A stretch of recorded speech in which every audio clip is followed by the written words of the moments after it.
Oke Pak, kita lanjut Ya, Pak. Udah saya sudah ngulangi masuk yang semua. tentang malaikat tadi ya. Nah, konteks historisnya udah clear ya. Dan kita lihat policy-nya, post hoc ergo propter, ya, propter ya, sorry, propter hoc ya. Menganggap harkat perkara duniawi itu adalah hasil langsung dari memberi perpuluhan. Nah, ini yang banyak kesalahan-kesalahan yang mengeneralisasi dan menyamakannya. Jadi materi itu adalah berkat yang merupakan berkat ditambahkan oleh Tuhan. Tapi bukan itu. Tujuan daripada malaikat adalah kesetiaan yang terus menjadi fokus mereka adalah mereka tetap mendapatkan berkat yang terbesar. Jadi begini ya.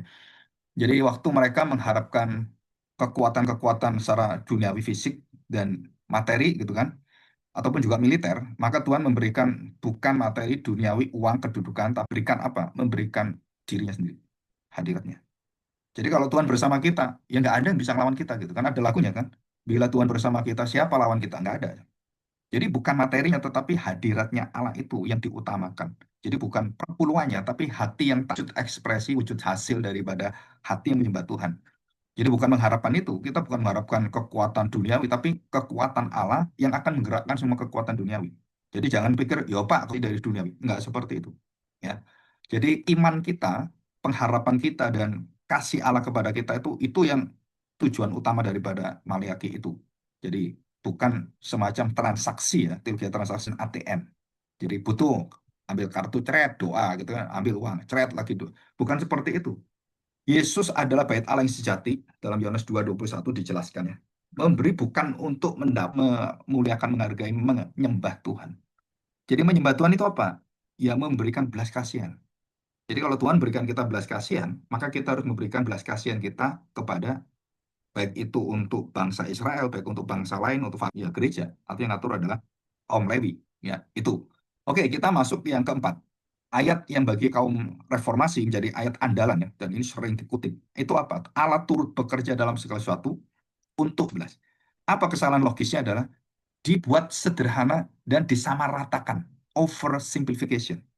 Ya, jadi ayat ini sering dipakai atau untuk menghibur orang-orang yang lagi susah, yang mungkin hidupnya tuh semakin terbaik saja. Nah, tidak memberikan orang itu supaya mengoreksi diri dan kemudian nggak mau tahu aja. Nanti Tuhan akan membuat kita baik gitu.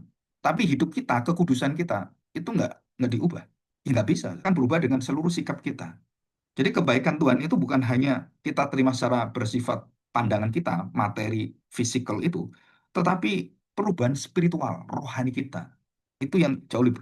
Seorang menderita dalam duka berat pun, udah nggak usah khawatir, pasti kamu dijaga Tuhan, sembuhlah kamu gitu. Nah itu nggak bisa. Jadi kalau saya doa ke orang sakit gitu, sakitnya parah gitu, ya kan? Maka saya doanya bukan doa untuk dan mempunyai tujuan dan hadirat Tuhan dalam sakit itu nyata bagi orang mengalaminya. Jadi dia nggak takut akan apakah nanti sembuh atau mati gitu kan? Dia nggak takut. Kenapa? Karena dia tahu betul bahwa hidup aku hidup bersama dengan Tuhan. Mati atau hidup ya nggak ada masalah. Jadi kalau aku mati ya keuntungan bagi saya. Kalau aku hidup ya melayani Tuhan. Jadi dua-duanya nggak ada yang dikhawatirkan. Nah itu yang kita ajar. Jadi bukan mengharapkan, wah Pak, gimana saya masih sakit ini terus gimana Pak? Tuhan nggak dengar saya. Nah itu yang salah. Katanya Tuhan Pak, meragukan Tuhan, mencurigai Tuhan. Jadi ayat ini bukan menjadi ayat yang akhirnya membuat orang sadar, tapi membuat orang apa? Akhirnya menuntut Tuhan. Kebaikan atau agaton dalam bahasa Yunani itu bukan hanya sesuatu yang baik yang menurut pandangan kita loh. Bahkan kalau kita ngomong, wah ini kok pahit, nggak, ini baik bagi kamu. Kenapa? Karena kamu sakit. Ini harus kamu makan apa? Obat. Obat nggak ada yang enak kayak makan, nggak ada. Namanya kamu sakit ya kamu kondisi rohani seperti ini, makanya obat yang pahit. Dan waktu kita terima pahit itu menyegarkan kita, menyembuhkan kita. Ya di sini. Jadi kebaikan bukan hanya itu, kebaikan itu adalah bukan hanya kalau ngomong wah sukseslah kamu gitu, wah diberkat, bukan, tapi hidup yang serupa dengan Kristus. Karena ayat ini pada pasal 8 ayat 20 gambaran Kristus. Nah, ini taatnya Kristus, kesetiaan Kristus. Jadi kebaikan itu apa? Kebaikan itu adalah kalau kita menjadi serupa, confirm, menjadi ikut seluruh daripada karakter Kristus. Itu kebaikannya. Jadi bukan kebaikan diganti dengan makanan, minuman, terus kesembuhan. Bukan, saudara. Nah, konsep kebaikan, agaton itu, yang namanya baik itu kan bukan enak. Yang namanya baik itu bukan nyaman. Baik itu adalah menurut pandangan Allah yang seiring sejakai oleh Tuhan. Dikehendaki oleh Tuhan. Nah, itu kebaikan. Oh, saya seperti ini kenapa? Saya semakin mengenal Tuhan dalam penderitaan saya. Saya semakin tahu kenapa Tuhan menderita seperti ini. Nah, itu kebaikan. Bukan berupa fisik, tapi ketahanan, ketekuan, dan kayak orang itu, kalau sembuh, nggak urusan. Nggak sembuh, nggak masalah. Itu saja. Kenapa? Karena saya sudah mendapatkan jaminan dari Tuhan. Kalau saya mati bersama dengan Tuhan. Kalau saya hidup, diberi panjang, saya bersaksi untuk Tuhan. Nah, itu kebaikannya di situ. Terus apa kesalahan pastoralnya? Nah, apa ya istilahnya orang itu meringankan gitu. Menyepelekan penderitaan dengan kalimat positif tanpa menuntun orang pada pemahaman teologi salib.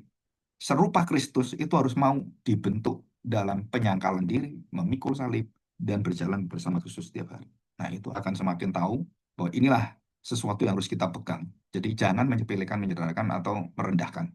Bagaimana yang benar? Ayat ini tentang janji redemptif, janji penebusan dan pemulihan dari Tuhan, bukan janji pragmatis. Istilahnya orang itu menganyam gitu kan. Jadi menganyam satu pelan-pelan, melukis hidup kita. Setiap penderitaan itu akan memperindah seluruh gambaran hidup kita, akan semakin mempercantik dan warna-warna yang kontras gambaran yang utuh, yang begitu hidup. Nah, itu karakter daripada Tuhan, karakter Kristus. Ya. Oke, kita masuk sekarang yang kelima, yang terakhir. Yohanes 14:13. Apa yang aku akan melakukannya. Wah, yang penting nama Tuhan Yesus, doa apapun nama Tuhan Yesus. Jadi kayak nama itu kayak membuka satu kesulitan-kesulitan jadi gampang, jadi mudah gitu. Dalam nama Tuhan yang sering ditafsirkan secara magis, saudara. Kayak sihir gitu. Jadi kalau dalam nama Tuhan Yesus itu setan bergetar semuanya. Dalam nama Tuhan Yesus itu berkat-berkat yang nutup kita dibuka semuanya. Nah, itu adalah tafsiran bukan Alkitab. Itu tafsiran para dukunku dalam kehendakku, dalam keinginanku, dalam sikapku, dalam karakterku. Aku adalah Allah yang kudus.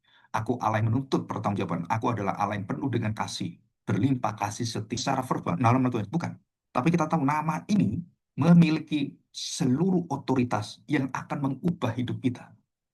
Jadi apapun yang kamu minta, oke kamu minta. Nah, seorang anak minta mobil, Pak minta mobil, mobil apa? Minta mobil balap.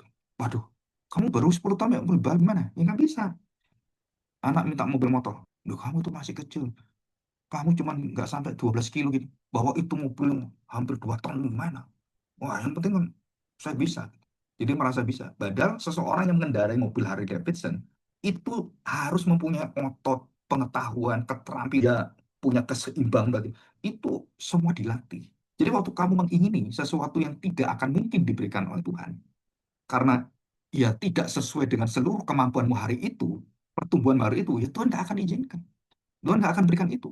Kan motor balap. Pada waktu pertama kali apa Yamaha Tiger itu keluar gitu. Tiger, oh udah begitu sekali anaknya ping. Nggak boleh, nggak boleh, nggak boleh. Maksa. Waktu itu SMP deh. Ya, kalau kamu ya akhirnya dikasih oleh mamanya. Karena kasih. Apa yang terjadi? Motor itu dites oleh dia dan waktu itu pembukaan jalan tol Porong Surabaya sampai ke Lawang itu kan. Jadi dari kota Lawang Porong harus situ karena gratis nggak ada tiketnya. Dia coba gitu kan.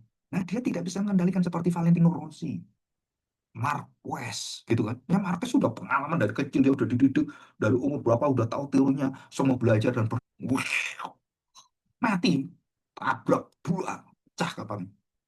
Kenapa pecah kepalanya? Nabrak dinding betonnya jalan tol. Hancur itu helm, pecah kepalanya. Udah ada helmnya itu masih pecah. Jadi kecepatannya berapa? 100. Nggak bisa kendalikan. Kepala masuk, pecah, mati. Ya, saya waktu datang, saya beritahu, kenapa kamu izinkan anakmu? Kan kamu udah tahu. Terus gimana, Pak? Anaknya minta terus. Ya itulah jalan hidup dia. Nggak mau dengar orang tua. Ya biarlah Tuhan yang tahu hatinya.